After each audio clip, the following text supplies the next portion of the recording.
Breaking news, Hamas says it will continue implementing the ceasefire deal with Israel and release 3 captives held in Gaza as planned on Saturday. The group released a statement saying the talks with mediators continuing the deal were positive. A Hamas delegation has been holding talks in Cairo with Egyptian and Qatari officials.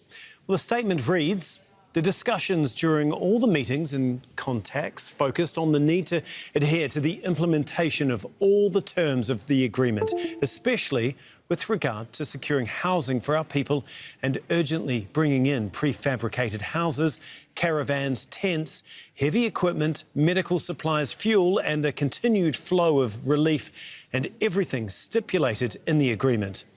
The talks were characterised by a positive spirit, and the mediating brothers in Egypt and Qatar confirmed that they would follow up on all of this to remove obstacles and close gaps.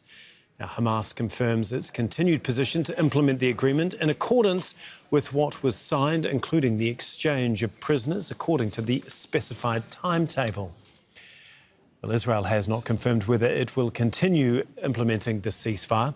Mobile homes needed for shelter and heavy equipment needed to recover bodies from under the rubble are waiting on the Egyptian side of the Rafah crossing.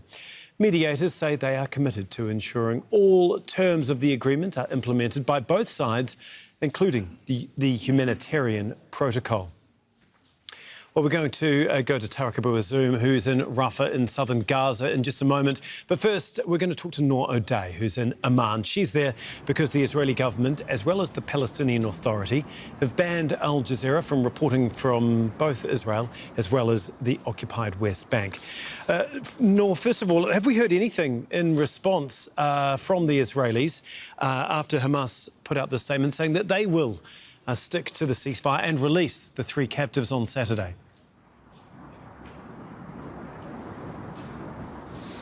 Well, Tom, even before the announcement by Hamas, there were estimates from intelligence sources and Israeli media that Hamas was really interested in going ahead with the ceasefire agreement, and that really Netanyahu did everything he could to kind of pull them away from that by provoking Hamas, by not implementing the agreement while Hamas stuck to the agreement. These are Israeli media reports.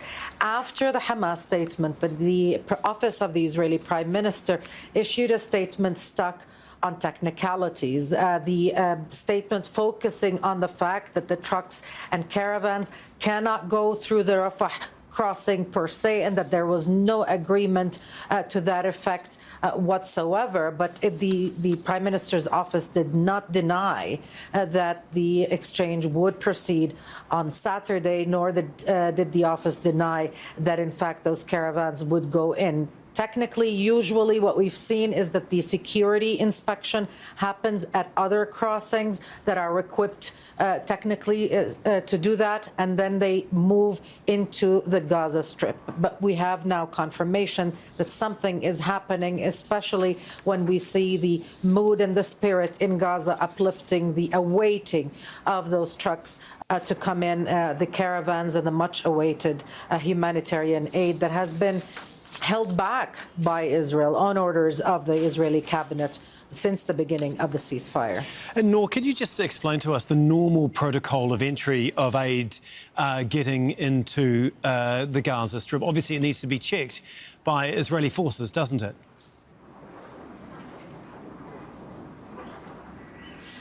Well, normally, I mean, everything has been changed and things keep shifting around us since the beginning of the genocidal war. What Israel did at the beginning, 16 months ago, is to close all crossings. And then slowly it began to identify certain crossings between Gaza and Israel proper as the points of entry for goods and humanitarian assistance. So if they're coming from the southern part of Gaza through the Egyptian side of the border, the trucks gather at Rafah, and then they go to the Karm Abu Salim, to Kerem, or known as Kerem Shalom crossing. They are inspected, and then they go into the Gaza Strip to the various agencies to which they're earmarked. Coming from the north, it's a bit more complicated because things keep shifting around. But basically, anything that goes into Gaza, in addition to going through an almost random process of security clearance, where sometimes oxygen canisters and cannulas and other life-saving assistance is denied. They go through very thorough security inspections in Israeli crossings and then cross into Gaza. They're received usually by international organizations, the largest of which, of course, is UNRWA. Second to that only is the Palestinian Red Crescent. OK, thank you so much, Noor, for explaining all of that for us. Noor O'Day in Amman. We're going to across now to Tarek Bouazoum, who joins us from Rafah in southern Gaza. Can you just confirm exactly what is happening there? It looks like there are a number of aid trucks coming into the strip behind you. Do they include the movement of these shelters, tents, semi-permanent housing that has been part of the ceasefire agreement and that hadn't been allowed in to the strip? Well, Tom, since morning today, 8 trucks continue to flow into the strip with completely loaded trucks that are carrying different kinds of food, water, clothes and also medical supplies. The vast majority of those trucks were marked by UN logo, which could be a sign that humanitarian organizations have been scaling up their response operations on the ground in order to mitigate the humanitarian crisis now. Till now, we did not see any sort of trucks were carrying makeshift tents in enough amounts or heavy machinery alongside with mobile houses. These have been key demands that Hamas has accused Israel of completely obstructing from entering the Gaza Strip and which had led later to their decision to freeze the release of the Israeli captives who are initially expected to be released next Saturday. But we can confirm that yesterday 800 humanitarian aid trucks entered Gaza as a sign of a raid that surpassed expectations and what was promised based on the terms of the agreement. But since the implementation of the first initial phase of the agreement, we had different shaky delivery rates of humanitarian aid trucks to the strip. But we are still waiting for the entry of heavy machinery and mobile houses that are lined up on the Egyptian side of borders after being fully inspected by Israeli authorities. Then later they will access the strip, as we are still closely monitoring the arrival to the Gaza Strip. But we are expecting that not large numbers of those complete mobile houses will be allowed to access Gaza. We are talking about dozens of them will enter the strip, and while the Gaza Strip is still in a very desperate need for at least 200,000 mobile house in order to accommodate thousands of Palestinians who have lost their houses and now struggling to cope with the very deteriorating humanitarian crisis in the entire Gaza Strip, Tom. Yeah, Tarek, can you just tell us a little bit more about that, the conditions that Palestinians there face and the desperate need that, especially now that winter is in full flow, of actually getting proper shelter as well as warm clothes into the Strip?